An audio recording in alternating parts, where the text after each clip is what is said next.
Halo semuanya, balik lagi di Headline Liputan6.com tanggal 29 Desember 2021 bersama saya Ratu Sri Asmirat yang akan membahas tentang pasien positif Omikron lolos karantina dari Wisma Atlet. Pengawasannya? Simak penjelasan berikut.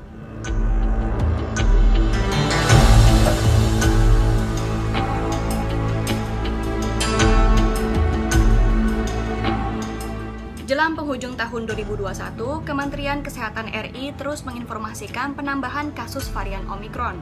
Sejauh ini ada 47 kasus di tanah air per 28 Desember 2021.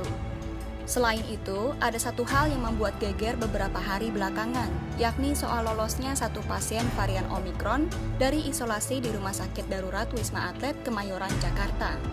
Direktur Pencegahan dan Pengendalian Penyakit Menular Kementerian Kesehatan RI, Siti Nadia Tarmizi menjelaskan bahwa pasien tersebut merupakan warga negara Indonesia yang datang dari Inggris pada 7 Desember 2021 dan mendapatkan hasil tes positif. Namun, pada saat itu RSD Wisma Atlet sedang melakukan micro lockdown terkait temuan kasus pertama Omikron di RI pada petugas kebersihan di sana. Hal ini membuat mereka yang menjalani isolasi maupun karantina di sana harus tinggal lebih lama. Pihak yang bersangkutan kemudian meminta menjalani isolasi mandiri di rumah melihat hasil tes COVID-19 kedua adalah negatif. Setelah dilakukan tes pembanding, dia lalu dibolehkan untuk isolasi mandiri di rumah. Meski begitu, pemeriksaan dengan metode Whole Genome Sequencing atau WGS oleh Badan Litbangkes Kemenkes tetap dilakukan, dan ternyata yang bersangkutan terinfeksi varian Omikron. Dia kemudian diminta untuk melakukan karantina terpusat, namun keluarganya menolak.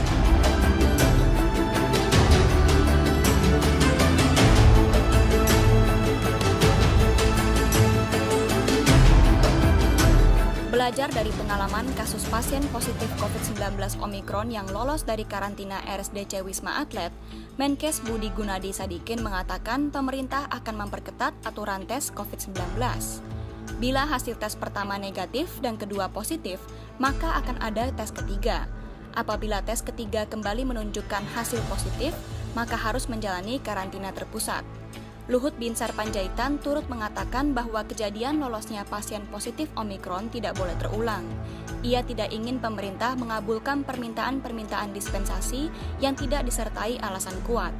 Bukan hanya itu, pemerintah juga bakal mendorong pada temuan kasus positif Omikron untuk menjalani isolasi terpusat. Hal ini juga berlaku pada mereka yang terpapar Omikron dengan tanpa gejala. Upaya ini termasuk penguatan surveillance dalam menghadapi varian Omikron.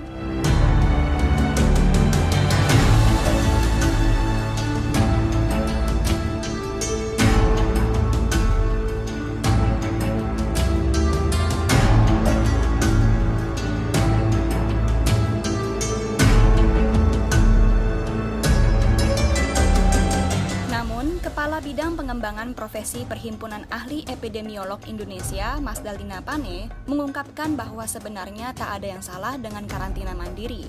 Hal tersebut pun juga dilakukan di beberapa negara.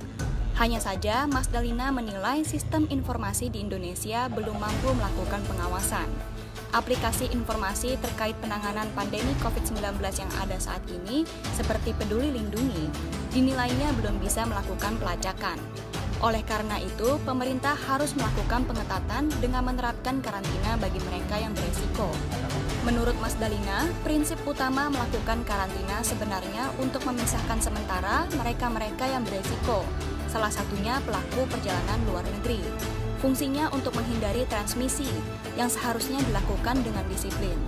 Kemudian berkaitan dengan diskresi yang diberikan saat karantina, Mas Dalina menjelaskan bahwa hal tersebut tidak boleh sembarangan dilakukan. Artinya, pengecualian karantina berlaku hanya untuk pejabat yang bersangkutan saja.